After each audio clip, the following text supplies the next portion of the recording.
Aujourd'hui, je voudrais vous parler d'un sujet que je trouve assez passionnant, qui est celui du bilinguisme. Donc, ma fille est bilingue franco-espagnole. Nous, il faut savoir que mon mari est espagnol, moi je suis française, et on habite donc en Espagne. Et je voulais vous raconter un petit peu notre parcours.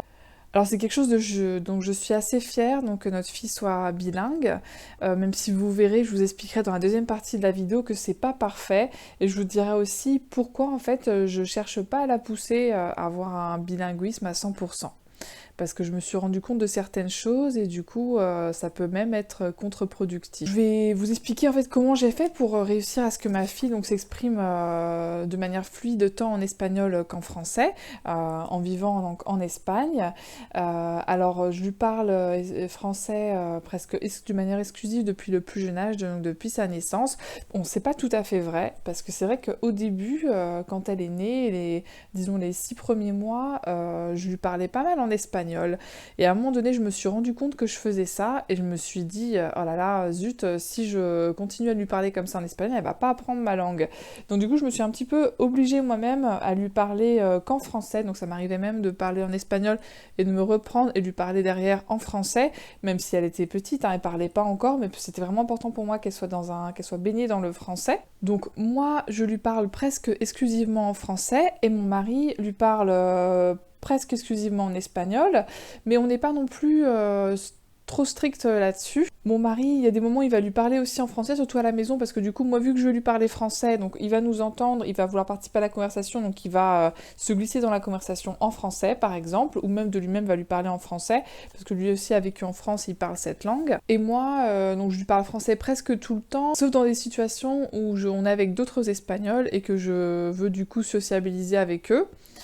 Ça arrive par exemple à l'école, même si je parle que à elle, je vais avoir tendance à parler en espagnol pour que les autres puissent comprendre ce qu'on dit. Par exemple dans la rue, quand je vais lui demander de laisser passer quelqu'un, je vais lui dire en espagnol deja pasar, pour que donc la personne comprenne que j'ai dit à ma fille de s'écarter. Il faut savoir qu'il n'y a pas qu'un seul modèle de bilinguisme, c'est vrai qu'on a tendance à entendre que pour que les enfants soient bilingues, il faut qu'un parent parle une langue et l'autre parent l'autre langue tout le temps, que ce soit toujours bien séparé, mais en fait il y a beaucoup plus de types de bilinguisme que ça. Il y a par exemple des familles qui choisissent de parler la langue non dominante à la maison tout le temps, alors qu'à l'extérieur ça va être tout le temps la langue du pays en fait. Donc nous c'est un petit peu ce qu'on essaie de faire aussi, de privilégier le français à la maison. Alors c'est vrai que ma fille aussi fait un certain nombre d'erreurs quand elle parle. Moi, les erreurs, ça m'a toujours posé problème. Je suis allergique aux erreurs. C'est un truc vraiment qui m'irrite. Je ne peux pas m'empêcher de corriger, même mentalement, même si je le dis pas, parce que du coup, avec mon mari, par exemple, je me retiens pour pas être trop pesante avec ça. Mais même si je corrige pas verbalement, je vais corriger dans ma tête, en fait. La correction va toujours être là. Et avec ma fille, je me suis rendu compte que je suis vachement plus tolérante avec elle, parce que c'est vrai que je suis dans l'optique de me dire qu'elle est en train d'apprendre, donc j'essaie de l'accompagner au mieux et de pas lui mettre la pression. Quand elle fait des erreurs, soit je la corrige doucement, ou soit je vais la reprendre et je vais reformuler ce qu'elle dit. Je vais lui dire, ah, tu veux dire ça, ou directement je vais répéter ce qu'elle a dit de la manière correcte pour qu'elle essaie de capter. Je vais même des fois lui demander à ce qu'elle répète, mais pas tout le temps. Donc ma fille a été baignée dans le français depuis son plus jeune âge, et quand elle a appris à parler, donc elle a appris à parler plus en français. Au départ, elle parlait plus français que espagnol, parce qu'on était ensemble on était ensemble toute la journée. Et après, il y a un changement qui s'est opéré en fait quand elle a commencé à la crèche à ses 1 an. Au début, c'était juste quelques heures par jour, puis ensuite une bonne partie de la journée. Et là, donc, comme je vous disais, donc, elle parle couramment les 2 langues, mais c'est vrai que ça arrive qu'elle se traduise en fait en français, qu'elle se traduise de l'espagnol. Par exemple, il y a des mots elle va dire en fait, elle va prendre le mot espagnol, elle va le dire avec une prononciation française, mais c'est pas le bon mot, comme par exemple, elle va dire abrocher au lieu de attacher des boutons par exemple. Elle va dire donner des bisous au lieu de faire des bisous. Ou encore, elle va dire pour la nuit au lieu de la nuit, ça vient de por la noche en espagnol. Donc ça, c'est des petites erreurs, en fait, des emprunts qu'elle fait à l'espagnol ou des traductions qu'elle fait. Et après, il y a des choses aussi qu'elle sait pas dire en français, elle est plus limitée, parce que forcément, elle est 70% de son temps à peu près à l'école, donc en espagnol. Du coup, en français, souvent, quand elle vient de l'école, elle cherche un petit peu ses mots. Et puis quand elle n'arrive pas à s'exprimer, du coup, elle va passer à l'espagnol. Enfin, souvent, elle me demande, en fait, elle me dit Maman, podemos hablar en espagnol? Maman, on peut parler en espagnol? Et l'autre jour, en fait, il m'est arrivé un truc, c'est qu'on était en train de jouer, elle m'a demandé de parler en espagnol, et elle a commencé à me parler beaucoup plus rapidement, en fait, me dire vachement de choses, en fait, avec ses petites poupées, à faire un personnage, puis l'autre, etc. Et c'est là que je me suis rendu compte, tout ce qu'elle avait appris à l'école, en fait... elle savait plein de nouvelles expressions, elle disait plein de nouvelles choses.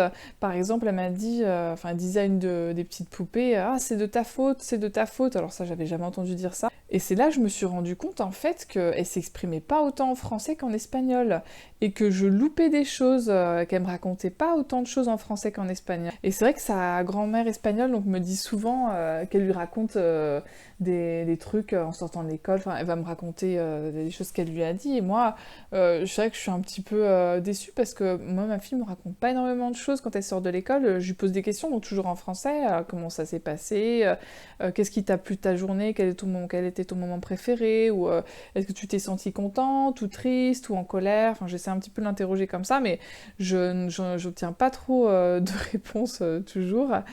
Et en fait, je viens de me rendre compte que ça se trouve, c'est vraiment dû à la langue, qu'en espagnol, elle est beaucoup plus suelta, elle va avoir beaucoup plus de facilité à s'exprimer, en fait, ce qu'elle va pas avoir en français, surtout pour me raconter des choses qui sont arrivées dans sa journée, ou des choses dont elle a parlé, elle, parce elle va les avoir dit en espagnol, elle sait pas forcément les dire en français. Et je me dis, ben mince, en fait, je loupe des moments, je loupe des choses avec elle, et du coup, c'est ça qui me pousse à vouloir peut-être plus l'écouter en espagnol, en fait, ou avoir des petits moments en espagnol, et peut-être moi-même lui parler du coup en espagnol pour lui poser des questions sur sa journée, etc., pour qu'elle parle plus. Mais après, je suis un petit peu divisée aussi, parce que je veux qu'elle apprenne le français. Pour moi, c'est super important, donc je veux continuer à lui parler presque exclusivement en français.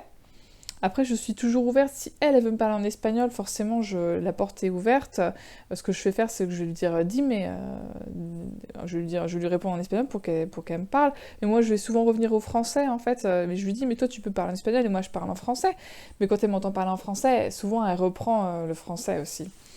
Et donc, c'est super important pour moi qu'elle apprenne ma langue, qu'elle apprenne ma culture. C'est vrai que moi, mon histoire aussi fait que je la pousse vraiment à parler français parce que moi donc, j'ai grandi avec deux langues également et j'ai développé en fait un bilinguisme passif puisque je comprenais la langue de mon père qui était étranger et lui il me parlait dans sa langue très souvent. Mais moi je lui répondais toujours en français en fait, je répondais pas dans sa langue. C'est vrai que lui aussi quand on abordait des sujets que je comprenais pas forcément certains mots, il allait repasser au français. Donc du coup ça m'aidait pas à apprendre en fait. Et ce qui s'est passé c'est que donc non seulement j'ai développé un bilinguisme passif, c'est-à-dire que je parlais pas vraiment activement la langue, même si après dans le pays j'arrivais quand même à me débrouiller, mais en plus j'ai pas appris toute la partie grammaire et écrit en fait. J'étais tardivement à des cours. Les cours étaient très ennuyeux, c'était très axé sur la grammaire, du coup c'était vraiment pas passionnant, j'avais du mal à assimiler les connaissances. Et c'est plutôt à l'âge adulte que j'ai voulu apprendre en fait, mais c'était un petit peu tard du coup et j'ai eu plus de mal. Et ça c'était vraiment un handicap après pour pouvoir me débrouiller dans cette langue-là quoi. Donc du coup, comment je fais pour l'inciter à parler français? Bon, déjà, moi, je lui parle beaucoup en français, mon mari aussi. Ensuite, quand elle regarde des dessins animés, c'est presque tout le temps en français. Elle a beaucoup de livres en français également, où c'est vrai que quand je lui raconte une histoire le soir, même si c'est un livre qui est en espagnol, je vais lui traduire, du coup, je vais lui lire quand même en français. On essaie de passer régulièrement des vacances en France. C'est vrai que moi, dans mon idée, j'aimerais bien passer 3 semaines de vacances en été en France pour qu'elle ait vraiment le temps de rester là-bas plusieurs semaines d'affilée pour être baignée dans la langue.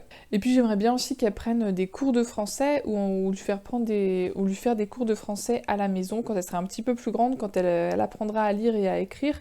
Donc à partir de la primaire, j'aimerais bien acheter une méthode, je sais qu'il en existe, pour qu'elle apprenne à écrire dans cette langue-là depuis le plus tôt possible.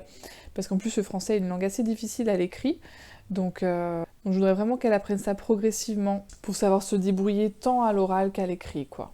Après, je trouve qu'on n'est jamais totalement bilingue, on n'a jamais vraiment deux cultures et deux langues à l'identique parce que on vit dans un seul pays. Donc on a l'expérience de ce pays-là, on n'a pas l'expérience de l'autre pays en même temps. On va vivre le quotidien dans un seul pays, on va acquérir les coutumes d'un pays principal en fait. Donc ça sera jamais totalement parfait.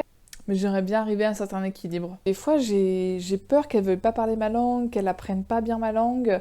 Mais en même temps, je me dis que si moi j'ai appris l'espagnol à l'âge de 17 ans, enfin de 17 à 20 et quelques années, et alors qu'elle elle a commencé à l'âge de... Elle a commencé depuis tout bébé, elle va forcément y arriver. Si vous avez aimé cette vidéo, mettez un petit like. Vous pouvez également me dire ce que vous en avez pensé en commentaire. Si vous avez vous aussi des enfants qui ont grandi avec plusieurs langues, comment ça s'est passé. Et abonnez-vous pour recevoir les nouvelles vidéos toutes les semaines sur ma vie de maman expatriée en Espagne. A plus!